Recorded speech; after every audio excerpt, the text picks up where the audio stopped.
Good day and welcome to World News. I am glad you could join us. Tonight we'll bring you key developments shaping global politics, security and humanitarian affairs. From early presidential election results in Uganda to a looming famine crisis in Sudan, shifting financial regulation affecting Nigeria and other African nations, and rising geopolitical tension from the horns of Africa to the Middle East. My name is Dofan Damsa. Here are the headlines. Uganda's long-serving President Yoweri Museveni takes an early lead as vote counting continues in country's 10th presidential elections. The United Nations warned food aid in Sudan could run out by March, putting millions at risk of famine amid ongoing conflicts. The European Union removes Nigeria and 5 other African countries from its high-risk financial list, easing international transactions. A U.S. technology firm sues the Democratic Republic of Congo, alleging bribery and sabotage of a major digital finance contract. The United States approved over $430 million for counter-insurgency and security operations in West Africa, including Nigeria. Ethiopian police seized more than 500,000 rounds of ammunition allegedly linked to Eritrea, escalating regional tension. And South Africa calls for restraint and respect for universal human rights as protests intensify in Iran. Now the news in details. Preliminary result from Uganda's 2026 presidential election indicates that incumbent President Yoweri Museveni is leading the early count, according to figures released by Electoral Commission, with results from 133 polling stations so far, a small fraction of the nationwide vote. However, Museveni has secured approximately 61.7%. while his main challenger, National Unity Platform leader, Robert Kyagulanyi, widely known as Bobi Wine, trails with about 33.6%. The 81-year president, who has ruled Uganda since 1986, is seeking a 7th term in office.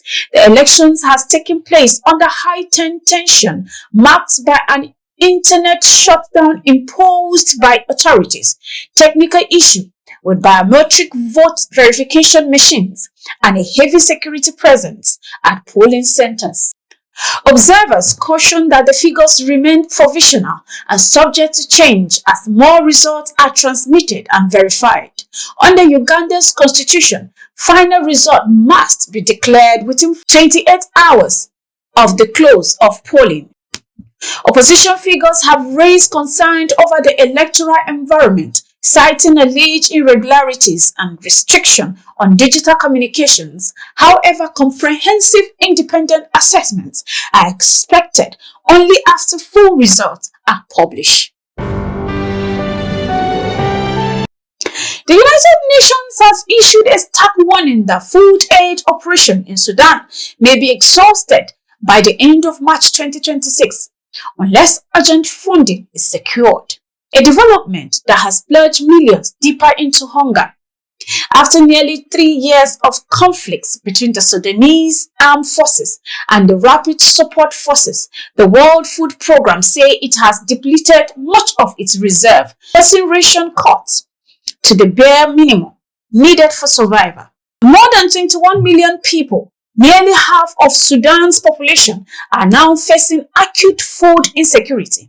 The UN has confirmed famine conditions in parts of North Darfur, including El Fasher, Kordofan, notably Kadugli. The violence has displaced an estimated 11 million people, further complicating aid delivery in areas plagued by insecurity and restricted access. The UN agencies and humanitarian partners are urging international donors to act immediately, warning that delay in funding could trigger a catastrophic escalation in famine and loss of many lives. Our hearts reach out to Sudan.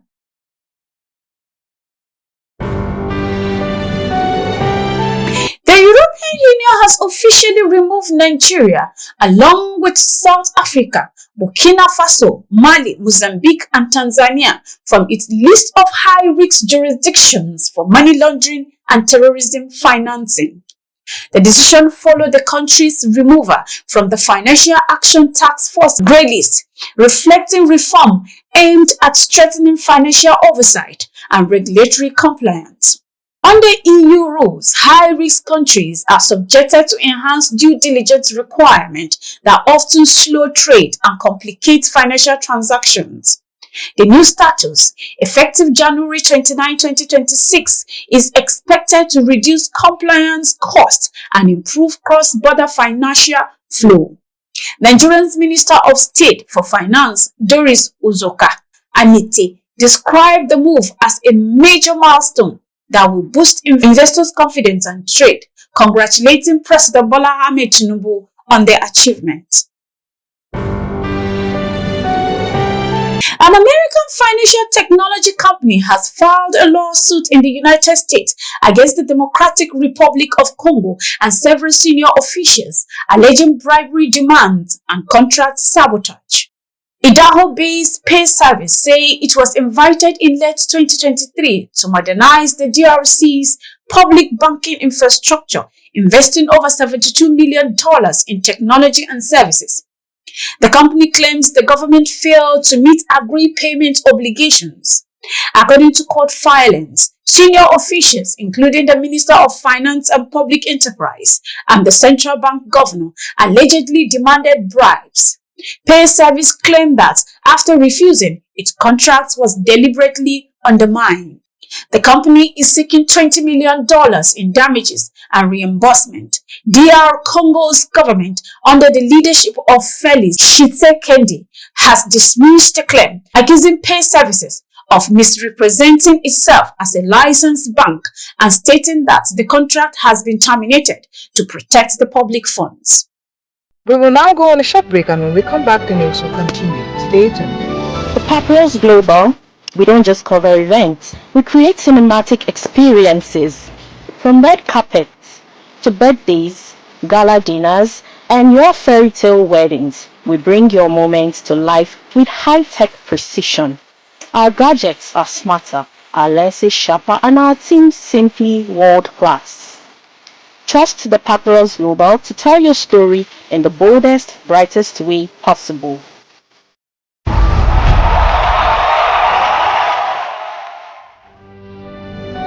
Welcome back, and now the news will continue.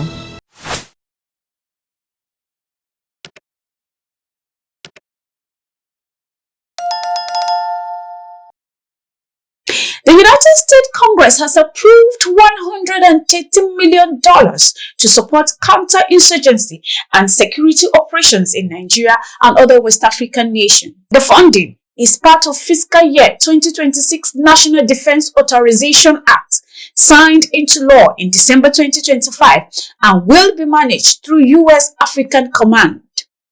Although specific country allocations have not been disclosed, analysts say the fund would support efforts against insurgency, banditry, violent extremism, and maritime insecurity. In Nigeria, the support is expected to strengthen operations against Boko Haram, remnant in the northeast, and arms group in the northwest, alongside regional cooperative initiatives. Ethiopian Federal Police said they have seized more than 50,000 rounds of ammunition allegedly supplied by Eritrea to insurgent group operating in Ethiopia's Amhara region. Authorities claim the shipment was intended for elimination of the Fano militia, which has been fighting federal forces since 2023. 2 suspects have reportedly been arrested. Ethiopia has accused Eritrea of attempting to destabilize the country, a charge Asmara denies. Relationship between the two neighbors, briefly improved by a 2018 peace deal, have since deteriorated amid dispute over regional security and political influence. South Africa has called for restraint and respect for universal human rights as protests in Iran intensified. In a statement, President Cyril Ramaphosa's office said Pretoria is deeply concerned about escalating demonstrations sparked by economic hardship and demands for greater civil liberties. South Africa emphasized that peaceful protest and freedom of expression are universal rights and urged Iranian authorities to ensure citizens can express their views without fear of violence. The protests, now in its second week, have reportedly resulted in rising casualties, drawing growing international scrutiny. And that's the wrap on World News for today. We value your voice, so share your thoughts and perspective in the comment section. And if you have videos of events or happenings around you, you can send them to me at thepapyrusglobal.com for possible feature and engagement. Don't forget to like this video, subscribe to our channel, and turn on notifications to stay updated with reliable news and analysis from around the world. Thank you for watching. Stay informed, stay engaged with the Papyrus Global, and have a good day. Bye for now.